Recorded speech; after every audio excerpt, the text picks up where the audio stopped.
Hi everyone, it's Sue from Art, Crafts and Journals, and I'm here today to show you something that I've seen on another channel that I really liked, and so I thought I'd share it. I'll just share what I've done.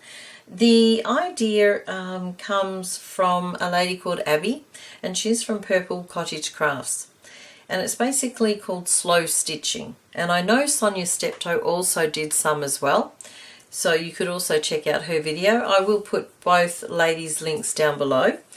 But before I go any further, just in case you see any strange things happening, I actually have a new camera. And I'm not used to how it works. I'm used to a certain setup. I'm used to having a little remote next to me so that I can zoom up and down. I'm used to having a screen in front of me so that I can see the area I'm working. Unfortunately, the new, it's like a camcorder.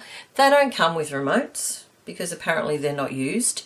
And it won't connect to, you can actually connect it to your smartphone and use that as the remote. But unfortunately it won't connect to my screen at the same time it connects to my phone. So instead of having a nice image, a nice screen in front of me showing me what I'm doing, I've got a little image on the phone next to me, and it's the wrong way. It's the wrong orientation. So I'm looking at it from the wrong direction. So if I move the item one way, it's probably the wrong way. So it's going to take a little bit of time to get used to it, which is kind of frustrating for me because I had a good setup before, aside from the fact the camera was old and the image wasn't very clear and so forth. But I liked how I had it set up. I actually have my camera mounted on a frame above my head, and it just stays there, and I just use the zoom to go up and down. So the whole setup's different, and I'm not sure if I like it yet. So I'm sure I'll get used to it eventually. But in the meantime, the image might be clearer, but the rest of it maybe not so great. Anyway, back to the topic. Okay, so slow stitching. Abby does explain what slow stitching is, and it's more to do with the mindful sort of movement of doing things mindfully.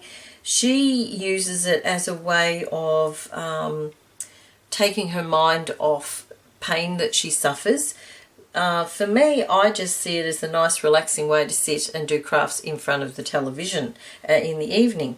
And I do like the way they have worked out. This is just one little example, and as you can see, I've done them as a little square patch, but you could do them any shape, I guess. You start with a piece of calico or some sort of a linen, and it doesn't have to be this colour, I suppose. It can be any colour you choose. You then stamp on an image of whatever you like. Now I've that one's a butterfly with sort of a, I don't know what you'd call that, but I do have some that, this one is, I think it's tree trunk or something it's called. Let's see, we've got script. This is my script one. I think it's easier just to lift up the whole thing. And this one is a like a postage sort of a stamp. So there, that's the base. Then what you do, and I do have one here that I'll work on now, you basically select the little bits of fabric that you want to put on it. So with this one, you can see that I've sort of placed them where I want. I've just got very small pieces and just place them where I want. I'll just show you a couple of examples that I've finished. There's this one here, which is quite pretty. I love the colours of this one. It's a little different to the usual, sort of black, white with that hint of pink. I've got some blues. Whoops, sorry. And more blues.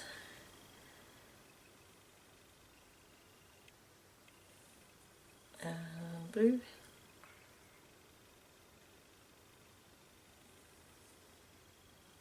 And another blue, and you can see this one's got a bit of lace and a bit of like a netty fabric. That net fabric came off the top of some lace. It was gathered lace, and I took the gathering out of it. This one here is a nice one. I like this one. And you can see what I've done is I've got the butterfly stamp to sort of match with the little butterfly image. That butterfly image came off, it's actually ribbon. It's one of these ribbons that has the wire down the sides, and I pulled the wire out and then cut it off, and it kind of looks a bit like a stamp, I guess. Here's another one, probably goes that way. And you can see I've just cut a little image for some fabric and a bit of the crochet lace. So there's some examples that I've already done. So basically you need some fabric. As I said, you need the calico with a stamp. You don't have to stamp it, it's up to you. And you need some scraps, and basically you place them where you'd like them. And I've deliberately done it so that I can still see a little bit of the stamping. And I will see if I can zoom in. We'll see how we go. Okay, what I've got is just some embroidery thread, and I've been picking thread that sort of tones in but stands out a little bit. And I have knotted the end, although I was always taught never to knot the end of your embroidery thread. But anyway, and what you've got to do is pick the area you want to sew first. So I'm actually going to take that off and take this off because I'm going to sew these bits first. And I'm just going to put, if you look between there, I'm just going to put the knot through there. So it can't be seen from either side, hopefully. So just push it down and in there. And then it's just a matter of doing what I call a running stitch. And I'm funny, I like small stitches, always have. So it's just a matter of in, out, in, out. That's just a simple running stitch. Pull it through. Doesn't have to be perfect. It's also what I grew up knowing as a tacking stitch actually, but anyway. And I go down to the back when I'm about to change rows. And then I just come back up a little distance away. It doesn't really matter what distance, I guess, it's up to you. Don't pull it too tight. And then just continue it the next row. If you like, you can actually just pin those down. I can't be bothered. I just move it back when I need it where I want it. So it's just a matter of sewing those into place. And what you can do is change the direction of your stitches. For example, this one here, this blue spotty one, I'm simply going the one way. I'll probably continue that onto this one as well, although I could have actually gone that way as well. Let me see if I can show you one here. This one here, you can see that the stitches run this way and then they run this way. Just something different, bit of variety in it, I thought. Now this one here, because of where it's situated, I can actually now sew on top of both of them. So I'll just poke that through, so it's now at the front, and I'll just run another row of stitching.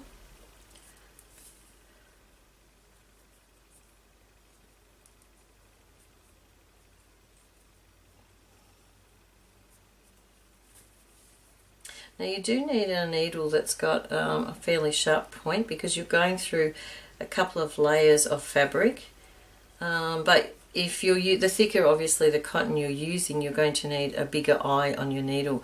I'm not sure what they're called. I've never really known a lot. I think it might be called a crewel needle, but I'm not sure, or I just call it an embroidery needle myself. I've only used, this is DMC embroidery thread, and I've just used two threads to do it.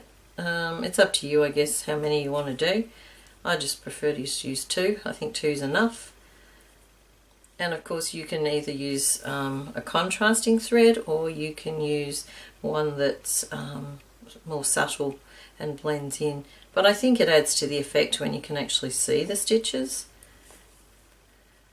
So you'd leave it like that, and then you can put down, I think I had them over here, so you might finish that, start again over here.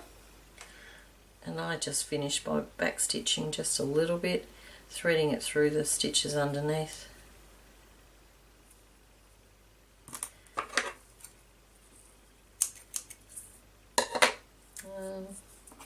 It's probably enough fabric, cotton.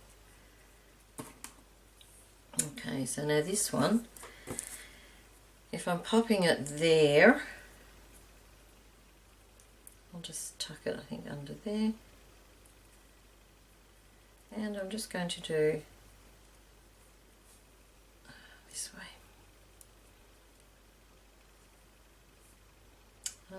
Probably should go the other way actually. Yeah, I might do that. So, because they're big stitches, easy enough to undo if you make a mistake. Or you decide you don't like it and you want to undo it again.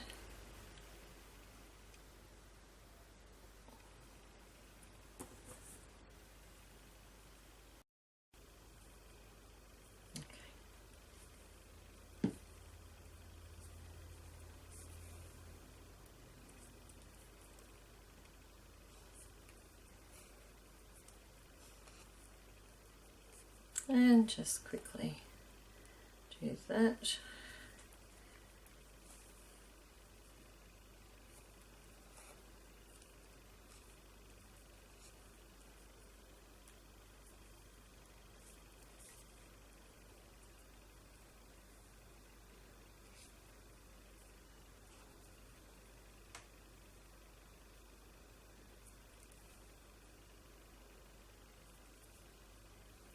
Okay. And of course I've got the sharpest pair of scissors I own, not.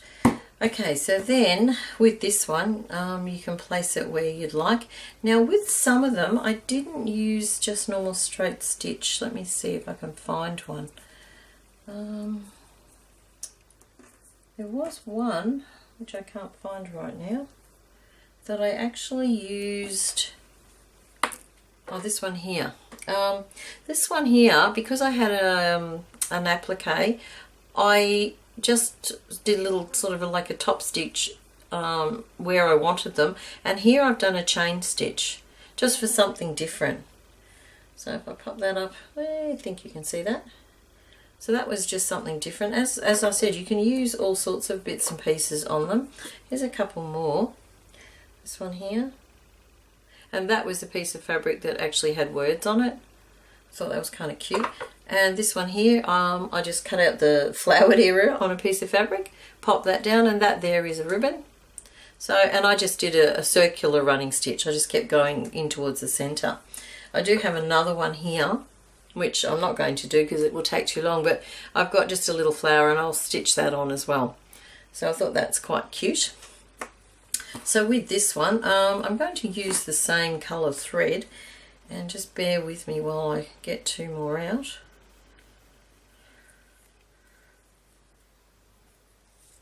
And I know there's a way of doing this without it all curling, but this is the way I've been doing it ever since I can remember.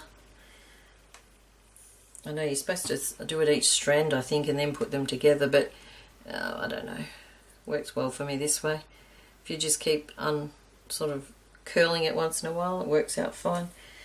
Alright.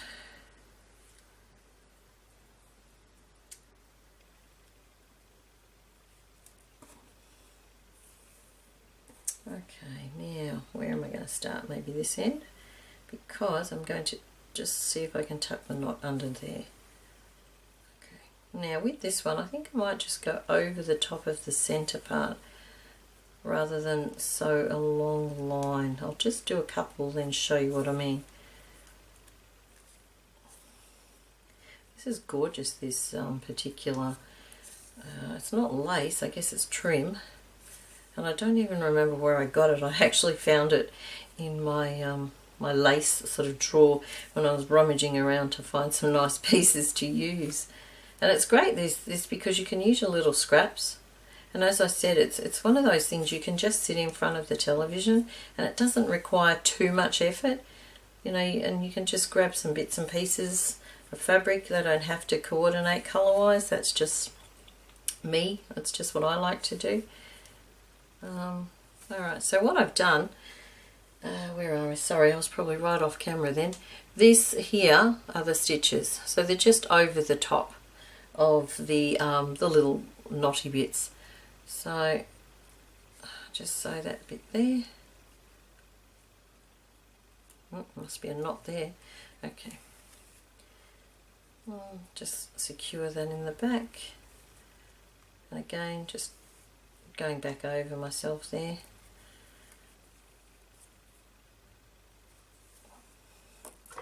And cut it off. Alright, so that would be that one. And just get rid of some of these little edges. So that's that one there. So I thought they were quite cute and quite, you can use them like we're using the embellishment clusters, these thingamajigs here. You know, you can use some of these as well. I did also think that you could use, instead of using the sewing machine to sew them, if you know, as I said, you're doing it in the evening, there's no reason that you couldn't do a straight stitch or a couple of rows on something like that as well. You know, the needle should go through the paper. As long as it's not too thick, it should go through quite well. So I thought I might try that later. And it's a different shape too, because squares don't always suit what you need. So I thought I would show you those. And I have added it almost. I haven't quite finished. I'll just zoom back down again if I can remember how to do it. There we go. Okay, so this is my inspirations book that I've done a video on, which I will link as well if you haven't seen it. I have actually scribbled that down and put a sample in the book as well. Well, I will glue that in. And that'll be my example of who did it and what it is. What I didn't do is put the date, so I will remember to try and put the date as well. So that is the latest thing that I'm up to at the moment. As I said, I'm quite enjoying doing them because I can sit down in front of the television to do them. And I've always enjoyed hand stitching anyway. I can do quite a lot of hand stitching and embroidering and candle wicking and all that sort of stuff. So I quite enjoy being able to sit in front of the television and do those. Okay, that's all I've got for you for the moment. And I will see you next time. Bye for now.